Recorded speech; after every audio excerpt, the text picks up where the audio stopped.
Welcome everybody to our Easter bake-along. My name's Chris and this is... I'm Esther. Esther's my wife, she's very lovely. And we're going to be doing some baking and telling a bit of the Easter story as we go along. So if we've not met you before, I'm part of the leadership of Langworthy Community Church, and Esther volunteers and works for the Life Centre on Langworthy Road, so we're involved in various things like that. And one of the things that Esther is very good at is baking, and so I'm just here really to talk because Esther doesn't like talking quite as much. But Esther, what are we going to be making today? Today we're going to be making an Easter nest cupcake. Well, Easter nest cupcakes, because there's going to be 12 of them. 12 Easter nest cupcakes, that sounds good to me. Okay, so what we're going to do is I'm going to talk every now and again, just telling bits of the Easter story. We're going to be doing some baking. I hope you've got all your ingredients ready. We've got ours here and bowls and various things. And so just as we go along, we'll do that together. I don't know about you, but when you think of the Easter weekend, you might think of Easter eggs or the Easter bunny or whatever. But tomorrow, Easter Sunday, is going to be the day when millions and millions of people all over the world are going to be remembering the story of Jesus, who had been crucified on Good Friday and died, being raised from the dead on Easter Sunday. And I don't know what your reaction is when you think about that, but for me, it's an amazing thing. And for other people, everyone reacts in different ways with this idea that someone was risen from the dead, had risen from the dead. And so while we're baking, we're going to look at 3 different people from the Bible and their reactions to that news that Jesus had risen from the dead. So Esther, take it away. What are we going to do? Let's go. Okay, first you need to put the oven on. So Chris? I'll put the oven on, Esther. So you need to put your oven on to 180 degrees Celsius. It's on.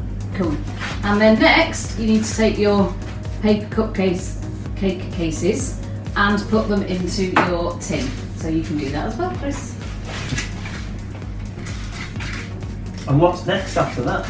Okay, now we can start making the actual cupcake part of the recipe. So you need a big bowl, you need a wooden spoon, and then first we're going to put in our margarine or softened butter.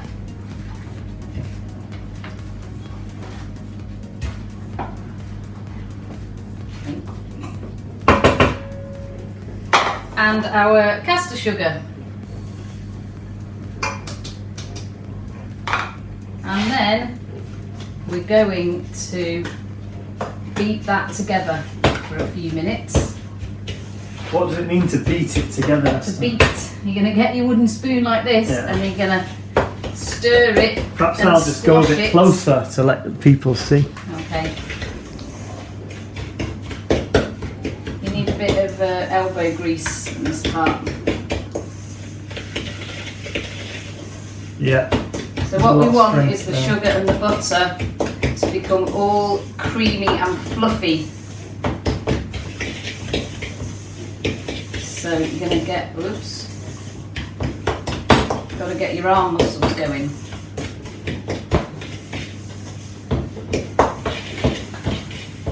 And how long does this process take, Esther? You need to do this for a few minutes. Maybe 3 or 4 minutes. Well, if you're going to take a few minutes to do that, this could be a time for me to just chat quickly about the first person that we're going to discuss today. It could, Chris. Thanks, Esther. Well, the person that I'm thinking about in the Easter story is called Mary. And Mary Magdalene was one of Jesus' friends in his lifetime. And like all of his friends, she'd seen him the day before on the Good Friday. She'd seen him die on a cross, and they all thought that he was the Messiah. They thought he was the one who was sent from God to save his people and to kind of help defeat the Romans whose army was in their city, in their country. And then it had all gone wrong because he was dead, and they were all devastated, and Mary was like that. And she went to the tomb, which was in this garden, on Easter morning, and she went to kind of put some spices there, which is one of the traditions that they did in those days, and what they discovered was that the tomb was empty. And so, if you read in the Gospel of John, which is in the New Testament, it says that Mary was crying outside the tomb. This is in chapter 20, and a man comes to her and talks to her, and it was Jesus risen from the dead, but it says Mary didn't recognise him. She thought he was the gardener. And then she said to the person she thought was the gardener, "Sir, if you've carried him away, tell me where you've put him and I'll get him." And then Jesus says this, just one word to her. He says, "Mary." And suddenly, in that moment when he says her name, she recognises who he is. I don't know what you think when you think of this Easter story, that Jesus died for you and rose from the dead. But for Mary, her first thing was, she just didn't recognise it. She didn't recognise Jesus. But in that moment, when Jesus said her name, her life was changed forever, and she became the first person to tell the good news to other people that Jesus had risen from the dead. And maybe today you're someone like Mary who doesn't recognise who Jesus is. But maybe today or tomorrow, when we just, on Easter Sunday, you might hear Jesus say your name. So think about that as we carry on. How are we doing with the beating, Great. Esther? Thanks, Chris. Okay, so after you've... my arm's a bit tired. After you've done this, you should have a nice sort of pale yellow, soft and fluffy mixture of your eggs and, not your eggs, your sugar and butter. And then we're going to add the eggs. So we've got 3 eggs. Do you want to crack one, Chris? Yes, I'd love to. Thanks, Esther. Do we crack it on the side here? Well, that's what I do. I never normally do that. But I'm willing to try new things. Try not to get the shell in. Never. Do you want to do that one as well? Thanks. So break the 3 eggs in, and then basically we're going to beat it again for about a minute. It looks a bit horrible to start with, but once you get mixing fast with your spoon, it should start to come together. So would you sometimes use a whisk for something like this? I would usually always use an electric whisk, yes, but I'm not today because I thought there might be lots of people watching who don't have an electric whisk. So I thought best do it the old-fashioned way. Cool. Which takes a little bit more time. It's quite good exercise as well. So what are you hoping it will look like when you've actually finished beating it? Well, it'll look similar to how it did with just the sugar and butter, just a little bit runnier. Cool. So you want it to just be all mixed up together. It takes a bit longer with just your arm. What kind of what would be your favourite Easter egg, Esther, if you could have anything? What would you have? My favourite Easter egg if I could have anything. Yeah. Well, I'm not sure. Probably I just love Cadbury's Easter eggs. We're not sponsored by Cadbury's, No, and there we're is not. other chocolate available in the shops. Cadbury's is probably my favourite chocolate, so they're Easter eggs. I do like a lot. And I love Cadbury's cream eggs. I'm quite partial to mini eggs, Yeah. so I'd probably go for a mini egg Easter egg. Right then. I reckon that'll do. Okay, so when it's done, yeah, it's quite runny, but all the egg and stuff is mixed in. So that's that bit.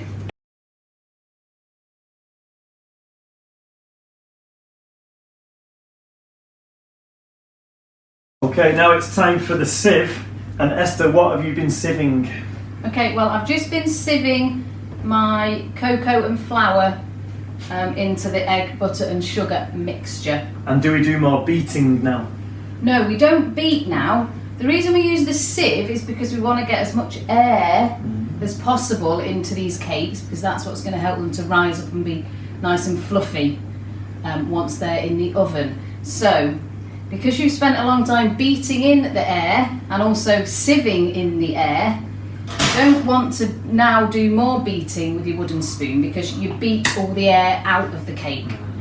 Then you'll end up with your cakes only being really flat or like really hard, not nice and spongy. So you're going to use just a metal spoon is fine, and we're going to fold in the flour and cocoa instead of beating. So that's basically, it's kind of just a posh way of saying gently sort of lift over. I'll see if I can focus in on that, Okay. Esther.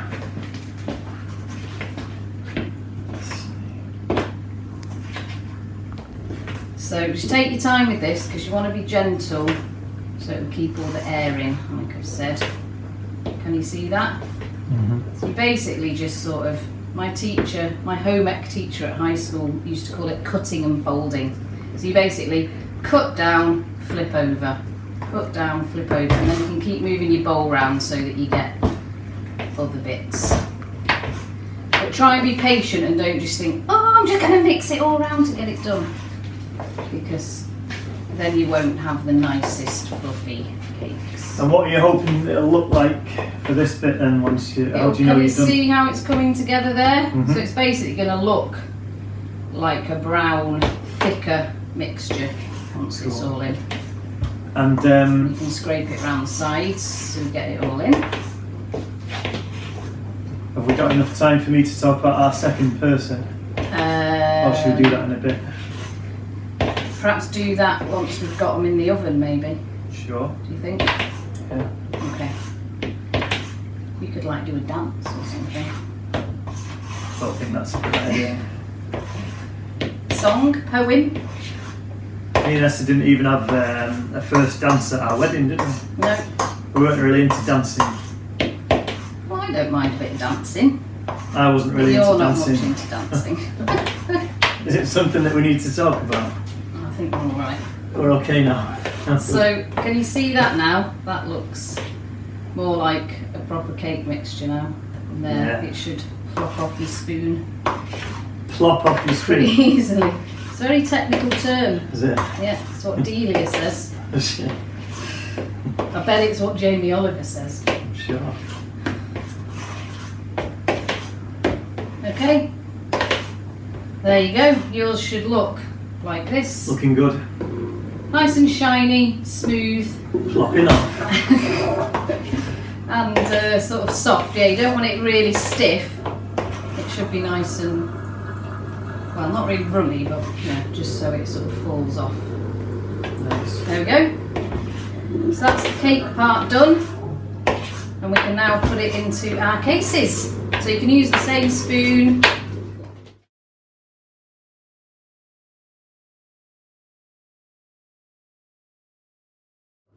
Okay, Esther, what's been going on? Okay, well, we're putting the mixture into the cases. So I've done these ones, I'm just doing the last few now. So you're basically just getting a spoonful of mixture and letting it fall off into the, Beautiful. there you That. go, into there. So do you just kind of does it just settle down itself, or do you kind of do something to it? Yeah, well, yeah, wait till you're happy that they're all equal. And then you can you have to just be, with sponge cakes, you just have to be gentle, because you don't want to squash, you don't want to get rid of all the air that you've spent ages beating in. So you're basically just going to sort of push the mixture to the edge. And that one's, oi, Nice. Huh? there's some left, and the grown-ups say you can, which I didn't. You can lick the bowl. These ones are not quite as full, but never mind, that'll be fine. I might just steal a bit from one of those. So they look pretty equal. Look pretty good, I reckon. And are they nearly ready to go in the oven Yep, then? now they're ready to go in the oven. So make sure you have permission and help from a grown-up if you are a child to put them in. Shall I put them in? Yep. And you want to put them on the middle shelf of your oven. Close the door, and then we're going to check them after 15 minutes, but they'll probably take 20. Okay. But Sounds no good. longer, because you don't want them to go hard, you want them to be nice and fluffy. While the cupcakes are baking, I wanted to tell you about the second person. So the first person we talked about was Mary, and she's the one who didn't recognise Jesus. The second person is called Thomas, and he's someone who didn't believe Jesus. And so when we think about that idea, Jesus died for you and he rose again from the dead on the third day. Maybe your reaction might be, I just don't believe it. It just sounds ridiculous. And Thomas was the same. You know, he'd been one of Jesus's followers all of those last 3 years. But they told him, we've seen him. He's back. He's back from the dead. And Thomas just goes, unless I see the nail marks in his hands and put my finger where the nails were and put my hand in his side, I won't believe. And a week later, Jesus appears to Thomas. And in that moment, he's able to touch Jesus and to see him and to hear him speak. And Thomas says, my Lord and my God. And he realises that this Jesus was not just some special bloke who had an interesting message, but he was God come to earth. And Thomas kind of worships Jesus in that moment. And maybe this Easter weekend is a time for you to go from disbelief in Jesus to realising that he is God and he wants to have a relationship with you.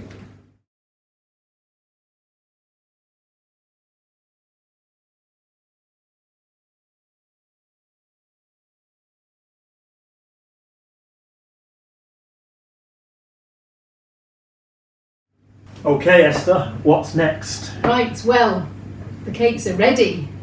I'm just going to check them. So, using your oven gloves, don't forget, it's very hot in here. You can get them out. And these are done. You can see how they've risen up nicely. But the way you can tell if they're done is you should carefully, because they are hot, just press the top and it should bounce back like a sponge, like a springy sponge. Do they do that, Chris? They look perfect to me. Okay, so they're done.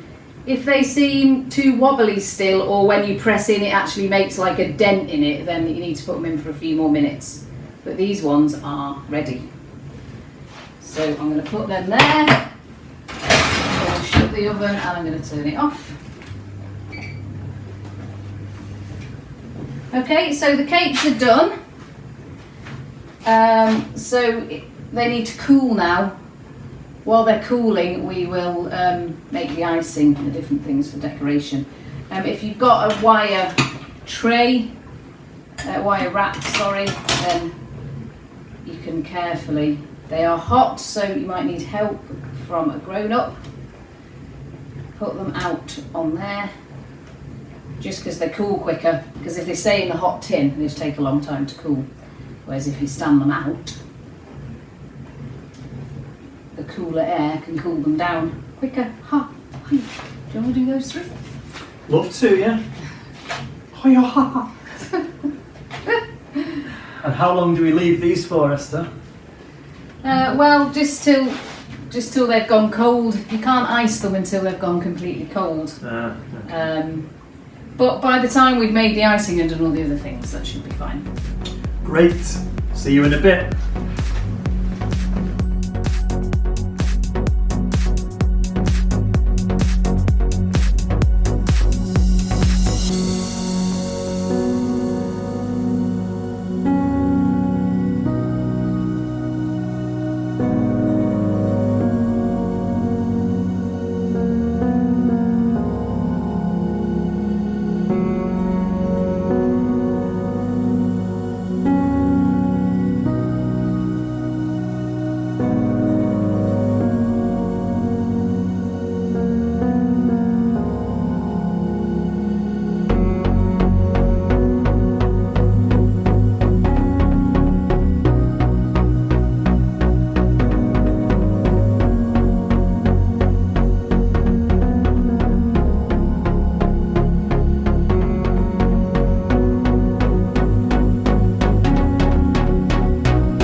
Great. So the cakes are cooling. What do we do now? They are. Cakes here on the rack. So while they're cooling, we can make the icing and then the special nest decorations. So you'll need your wooden spoon again, a bowl. I've got a different one this time, but you can just wash up your other one and use it. A fork and a knife. And if you've got one, your sieve again. So we're going to use our butter. And then this is icing sugar, which I'm going to sieve. If you've got a sieve, it's better to sieve it because it gets rid of the lumps. But if you haven't, it doesn't matter. So what's your sieving technique there, Esther? Well, with this, it's not. When you're making the cake, you want to bash it because you want to hold the sieve up so that air is coming in with the flour. This is basically just to get rid of lumps. Mm-hmm. So I'm not bothered bashing it like that because it goes everywhere. You can just use a spoon to squash it down. It's less messy. Yeah. Less for me to tidy up later. Yeah.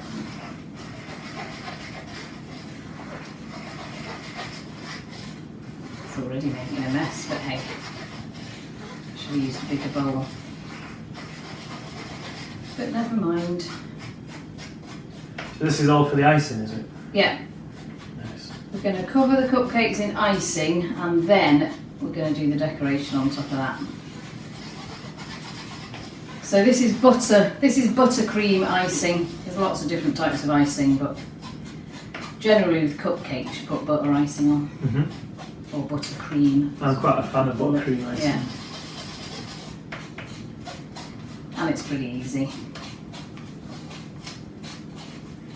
So are you making chocolate buttercream icing? Yeah.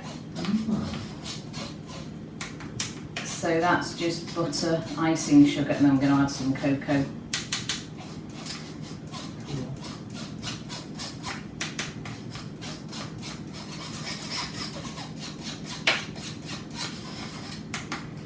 Right, that's that.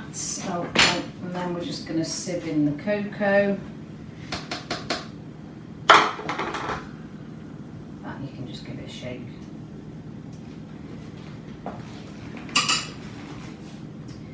Okay, and then...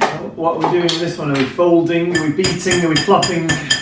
What are we doing? This will be beating, but icing sugar is very light and it goes everywhere. So if you just start beating that now, it's just going to all come out of the bowl.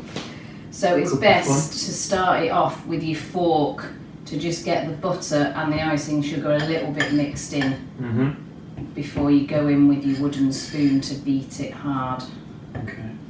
Because it's already, because it just, as soon as you do this, the icing sugar goes whoosh. Yeah. So you're starting it with that, but then you're going to use the wooden spoon after. Yeah. And it looks like it's getting a bit lumpy. Well, yeah, just because only bits of the icing sugar will start to go with the butter at first, but then it'll all come together. But it'll take a few minutes. Okay. And what you'll also need, which will help you on your way, is a little bit of milk. Because when you're adding, if you're making normal buttercream without the cocoa, then I wouldn't use milk then because it makes it too runny. But because you've got the icing sugar and then you're adding the cocoa is another kind of dry ingredient. You just need a little bit. So it's literally just a splash. Just a splash. I'm going to let make sure people can see what you're doing here. Oh, okay. I'm just sort of using the fork to squash the butter and the icing sugar together. Can you see that? It's starting to go dark. That means it's coming together, but you'll need your wooden spoon in a minute because we need to beat it till it's nice and soft.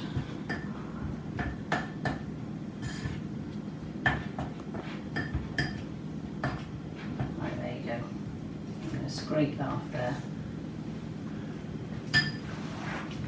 and then I'm going to beat it. Ah, oops. Where did you learn your Still making a mess. Your baking skills from? Baking skills. Well, I learned from my mum a bit at home, but most of what I know I learned at school because I did home economics, which nowadays they call food technology. I did that for GCSE, so nice. A lot of what I know how to do is thanks to Mrs. Granger. Good old Mrs. Granger. She was a very nice teacher. Was that at primary school or at your posh high school? Oh, at high school. Nice. So now it's ready to just beat for a few minutes because you want it to, all the lumps to go, and it's quite dark. You want it, when it's ready, it will be slightly lighter brown than that. So the more you beat, the lighter it gets. Yeah, seems to be. Well, I did have quite a lot of cocoa, so it might stay dark. Yeah. You basically want to beat it. It's quite hard work. Maybe you should have a go, Chris. I could do, yeah. Thanks, Esther. Why don't you tell us a bit about yourself while I'm beating? No, let's not. Come on, get belly into it. You sometimes make your own Easter eggs, don't you? I have occasionally made my own Easter eggs, yeah. I had like a plastic mould, so you just melt chocolate and you paint it in, let it set, and then you paint another layer. Yeah. It's pretty exciting, yeah. But then the mould's broke, so I've not done it for a few years. Quite tiring, this. Yeah, it is. That's good though. Good. Yeah. Don't sound so surprised. You know, it's not something that I'm known for, but maybe it will be in the future. Maybe.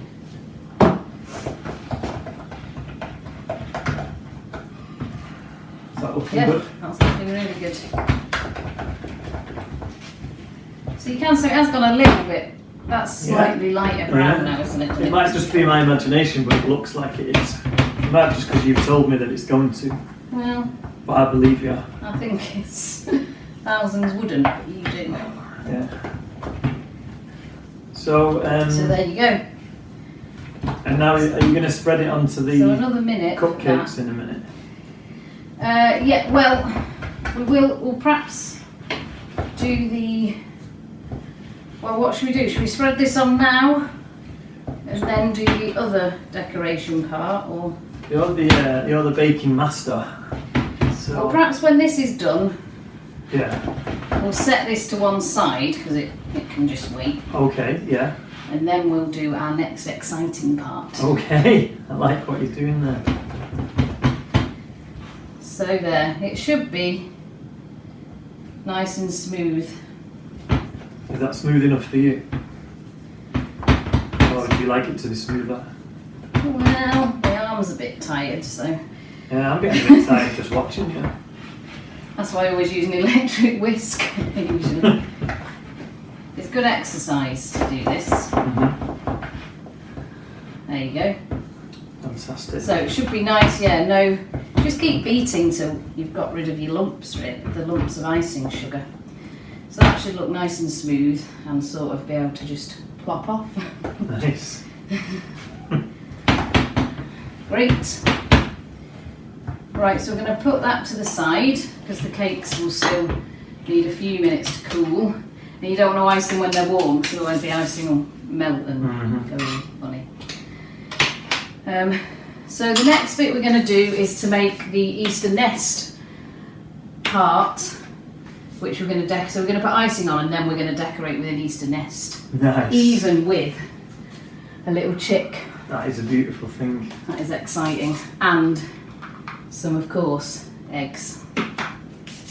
So we're going to make the nest using good old shredded wheat, which you are going to, perhaps might need another bowl to put it in.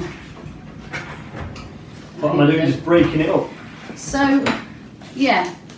So this is to look like the twigs of the nest. And we're going to mix it with chocolate. So you don't want to crush it into like powder or just like dust. You want to keep some of the length, some of the like length. That. Yeah, and it doesn't matter if there's some clumpy bits. Because birds, their nests are all,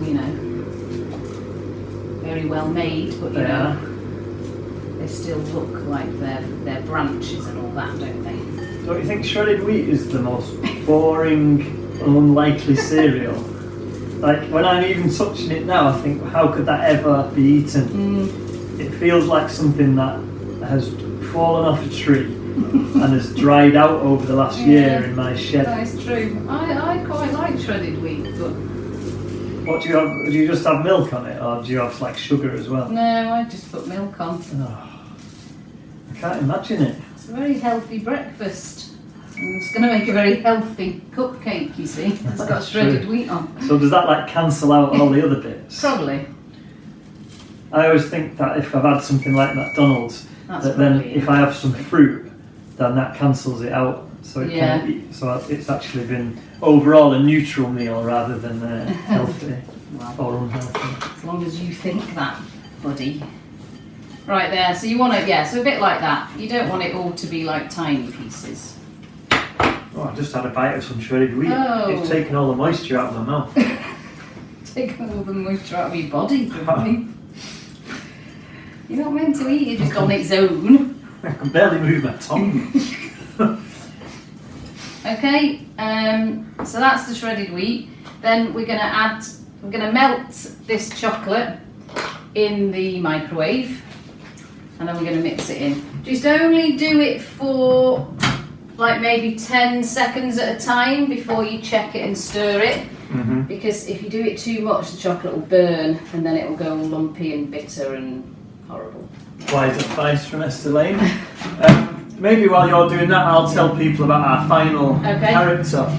So far we've had Mary, who didn't recognise Jesus when he rose from the dead, and we've had Thomas, who didn't believe Jesus, and finally we have Peter, who was one of Jesus' best mates, and he'd denied that he knew Jesus when Jesus was arrested, and before he went to be crucified. Peter had said 3 times to people, I don't even know him, because he was so scared of being caught and being put to death himself. And so when Jesus comes back from the dead and he talks to Peter, Peter basically feels like, instead, it's not that he doesn't believe and it's not that he doesn't recognise Jesus, but he just doesn't feel like he's worthy. He feels like he's too bad, like he doesn't deserve it. But Jesus, 3 times, to match the 3 times Peter denied him, Jesus says, do you love me? And Peter says, yes, I do. Yes, you know that I love you. And you know all things, you know that I love you. And Jesus brings Peter back and forgives him for the stuff that he's done. No matter how bad it was, Jesus brings him back. And that's what he did when he died on the cross, that he made a way possible so that we could be forgiven, whatever we've done in the past, that we could have a fresh start today. And on an Easter Sunday, tomorrow, when you think about Jesus rising from the dead, that was kind of like, whereas the Roman army said Jesus was not the Son of God, he was not the Messiah, he was just a criminal, God then overturns that verdict and says, yes, Jesus is all of the things that he said he was. He is the way, the truth, and the life. He's the resurrection. He's the one who we can come to God because of him and because of the cross. And because of Jesus rose from the dead, he is the Christ, the Son of the living God. He's the one who gives us hope that actually even this life is not the end. And so maybe you feel like you're like one of Mary or Thomas or Peter today. Maybe you don't believe, maybe you don't recognise who Jesus is, maybe you feel too bad about the things that you've done. Any of those things, if Jesus can rise from the dead, then any of those things can be turned around in an instant if you want to say yes to God this week. So we're gonna finish off our cupcakes now. Esther has been melting the chocolate. Do you want to come over here? Okay, yeah. So the chocolate is done, melted, and we're just gonna basically just add that to your shredded wheat to make it shredded. See, this is when shredded wheat is nice. Put chocolate on it. I think most things are nice if you put chocolate on them. Although would sprouts be nice if you put chocolate on them? Well, I like sprouts, so sprouts and chocolate. Yeah, but would they be nice if you put chocolate on them? Yeah, I don't know. because I can't stand them, but So then you basically just, perhaps that would turn things you around. might just have to get your hands in here actually. Me, I'm quite willing to do that. Someone. You just basically want to mix the chocolate in with the shredded wheat. Just kind of zhuzh it around. So everything doesn't need to be coated, it doesn't need to be perfect. So obviously a nest is just made from twigs and leaves and it can be a bit rustic looking. It doesn't need to be perfect. So it's kind of like a real nest because it's a mixture of different colours. Now I've just got to wipe my finger. Might have a bit of bird poo in it. Well, yeah, hopefully not today, but No, not in this particular one. No. So don't actually put any bird poo in at home. I'd say that's pretty good, Chris. Thanks, Esther. Okay, so I think we're ready. Okay, yeah, that's fine. Like I say, it doesn't need to be perfect. Just look, kind of brown and twiggy. Right, so then you're going to get. Why don't you do one with me, Chris? Okay, I will. There's a knife there for you. Thanks, Esther. So now we're going to decorate the cupcakes, which is the most exciting part. Woo, woo, woo. So you want to use a knife, or you could use a little teaspoon. It's fine. So you're going to get a nice dollop. That's a good word. Dollop. A nice dollop of icing, and then you're just going to gently sort of push it. You're not really spreading like you would, Nutella on toast or something. You're kind of just sort of using the knife to help the icing reach around to the edges. Is this good? That's good. Yeah, maybe Nice. put a bit more in the middle. Yeah, that's fine. I'm just helping it. I'm not You're spreading just it. helping it. Yeah. Okay, so that's that, and then we're going to make our nest on top. Yes. So put your cake down in amongst all the complete mess. Get a little bit of nest, not too much because it needs to last for all 12 cakes. Sort of make a little ring shape. You can leave a little hole in the middle if you want to, like a nest would have. And then is it egg time? Then it's the exciting part. So you're going to get 2 little eggs, or well, 1 or 2. I think there should be enough in a pack of mini eggs to make. So exciting. 2 on top. And then you're going to get your little chick. A little chick. If you sort of put his feet going under the eggs, it should help him to stay in place. Yeah. There you go. Yes, well done, Christopher. Should have 2 different coloured eggs, really, but it doesn't matter. Whatever you want, it's your cake. There you go, an Easter nest cupcake. Amazing. Hope you enjoy them. Will we enjoy them? Yes, I think so. Let's try one. Are you eating a mini egg? No, I'm going to wait for later. I've eaten one already. Esther. It's Easter, well, nearly. Ready? Hang on.